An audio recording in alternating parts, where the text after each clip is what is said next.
आपने Blanche Monier की कहानी सुनी है?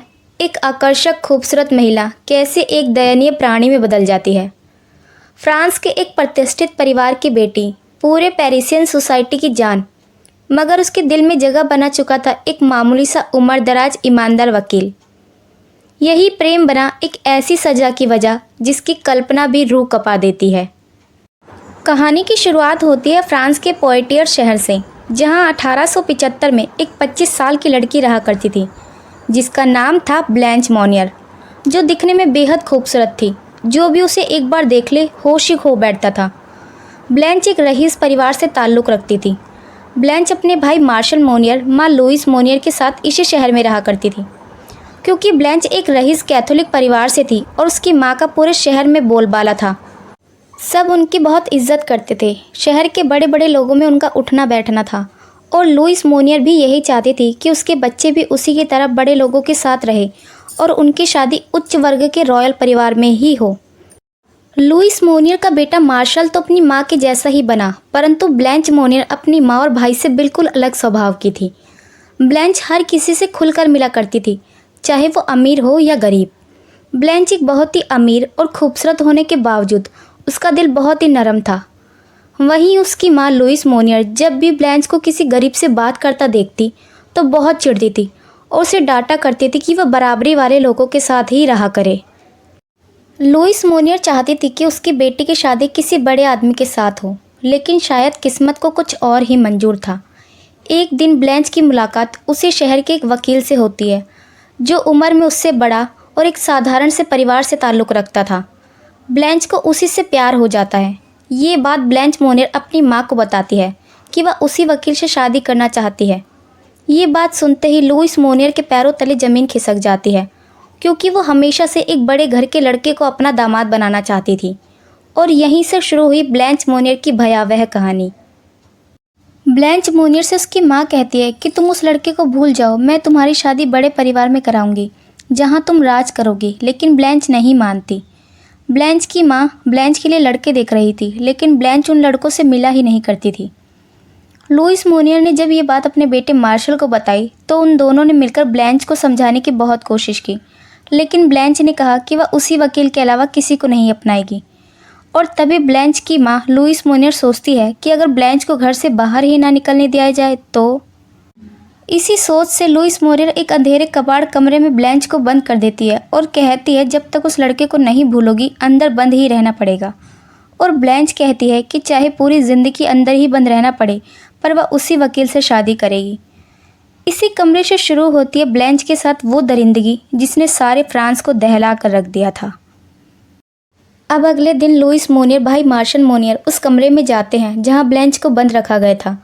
उस कमरे में कबाड़, बदबू और अंधेरा था। वहाँ उसके लिए एक तख्त और सिर्फ इतनी जगह थी जिससे उस तक खाना पहुँच सके, साथ ही हवा पास हो जाए। फ्रांस की सबसे खूबसूरत लड़की ब्लैंच, जो हर किसी की मदद किया करती थी, आज खुद मदद पाने के लिए तड़प रही थी। नौकरों द्वारा समय समय पर खाना और पानी पहुँचा दिया जाता था और ब्लैंच की माँ जब भी बाहर से कहती कि भूल जाओ उस लड़के को, तुम्हें बाहर निकाल दिया जाएगा, लेकिन ब्लैंच हर बार इनकार कर देती थी। दोस्तों, ब्लैंच को अब इस कमरे में बंद हुए बहुत समय हो जाता है। ब्लैंच चीखने चिल्लाने लगती है और उन्हीं जंजीरों को बजाने लगती है जिससे उसे बांधा गया था। पड़ोसियों के पूछने पर ब्लैंच की माँ कहती है कि उसकी मानसिक हालत ठीक नहीं है, इसीलिए ऐसी हरकतें करती है। लेकिन घर के अंदर क्या चल रहा है किसी को नहीं पता था। दिन रात ब्लैंच उस कमरे में रोती रहती थी और उस अंधेरे बदबूदार कमरे में मानो वो पागल सी हो गई थी। तरस खाकर एक दिन घर के सारे नौकर लुईस मोनियर से ब्लैंच को छोड़ देने के लिए कहते हैं, पर लुईस उन्हें डांट कर भगा देती है। अब धीरे धीरे ब्लैंच की वो आवाज़ें बहुत कम हो गई थी, क्योंकि उसका शरीर अब कमज़ोर हो चुका था। लेकिन ब्लैंच की माँ को कभी भी अपनी बेटी पर तरस नहीं आया। अब समय बीतता गया, हफ्ते, हफ्ते से महीने, महीने से साल, और इस तरह 9 साल बाद लुईस मोनियर को खबर मिलती है कि वही वकील जिससे ब्लैंच प्रेम करती थी, वह एक बीमारी के चलते मर गया है। ये बात ब्लैंच की माँ ब्लैंच को नहीं बताती और फिर पूछती है कि क्या वो उसकी माँ की पसंद के लड़के से शादी करेगी, लेकिन हर बार की तरह ब्लैंच का जवाब ना में होता है। और दोस्तों, ये सुनकर आपके रोंगटे खड़े हो जाएंगे कि इस प्यारी सी ब्लैंच को अब इस काल कोठरी में कैद हुए पूरे 26 साल बीत चुके थे। 1875 में इस कमरे में डाला गया था ब्लैंच को और आज 1901 का समय आ गया था, लेकिन वो आज तक यहीं बंद थी। इस कमरे में तड़प तड़प कर उसने इतने साल बिता दिए। फिर इतने सालों बाद कुछ ऐसा होता है जो अगर ना हुआ होता तो शायद ये कहानी नहीं बनती। तो दोस्तों 23 मई 1901 को इस शहर के अटॉर्नी जनरल के पास एक गुमनाम खत आता है, जिसमें लिखा था कि मुझे ये बताते हुए बड़ा अफसोस हो रहा है कि मैडम मोनियर के घर में आज से 25 साल पहले एक लड़की रहा करती थी, ब्लैंच मोनियर, जिसकी कुछ साल पहले तक चीखें सुनाई देती थी, लेकिन अब वो भी नहीं सुनाई देती। मुझे पूरा विश्वास है कि आज भी वो लड़की उसी घर में कैद है। अब अटॉर्नी जनरल को ये पढ़ते ही बड़ा अजीब सा लगता है और वो फ़ौरन वहाँ की लोकल पुलिस को उस घर की जांच करने के लिए भेज देते हैं। पुलिस जब उस घर की तलाशी करती है तो लुइस मोनियर से उस अंधेरे कमरे को खोलने के लिए कहती है, मगर लुइस मोनियर कमरा खोलने से इनकार कर देती है। और तब एक पुलिस ऑफिसर बाहर से गेट पर कान लगाकर सुनता है तो उसे अंदर से कुछ आवाज़ें आती हैं।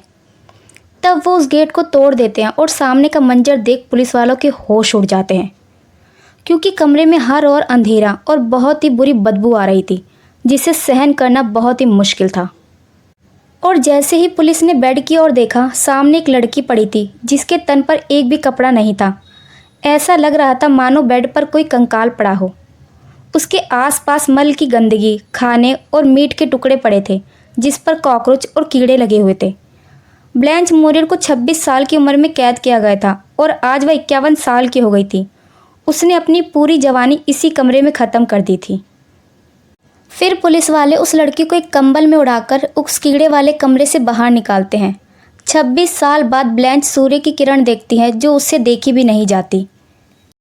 इसके बाद ब्लैंच मोनियर की माँ और भाई को गिरफ्तार कर लिया जाता है। ब्लैंच को अस्पताल में एडमिट कराया जाता है। अब पूरे शहर में ये खबर आग की तरह फैलती है। मैडम मोनियर और भाई मार्शल मोनियर के खिलाफ धरना प्रदर्शन शुरू हो जाता है। इन सब से डरकर लुइस मोनियर के कुछ समय बाद मृत्यु हो जाती है और अमीर घराने के होने के कारण बिना कोई सज़ा के मार्शल मोनियर भी जल्दी ही जेल से छूट जाता है और लंबे समय तक इलाज चलने के बाद 13 अक्टूबर 1913 को 64 साल की उम्र में ब्लैंच मोनियर भी इस दुनिया को अलविदा कह देती है, जिसकी मौत का कारण बनी उसकी माँ, जिसने 26 साल 2 महीने तक उसे अंधेरे बदबूदार कमरे में छोड़ दिया था। तो दोस्तों ये थी एक क्रूर माँ की अपनी ही बेटी पर किए गए अत्याचारों की कहानी। दोस्तों आपको क्या लगता है, ब्लैंच की माँ लुइस मोनियर और भाई मार्शल मोनियर को क्या सज़ा मिलनी चाहिए थी? हमें कमेंट बॉक्स में ज़रूर बताएं। और अगर आपको हमारी आज की ये क्राइम स्टोरी पसंद आई हो तो हमारे चैनल को लाइक, शेयर एंड सब्सक्राइब ज़रूर करें और नेक्स्ट टॉपिक कौन सा चाहेंगे हमें ज़रूर बताएं। धन्यवाद।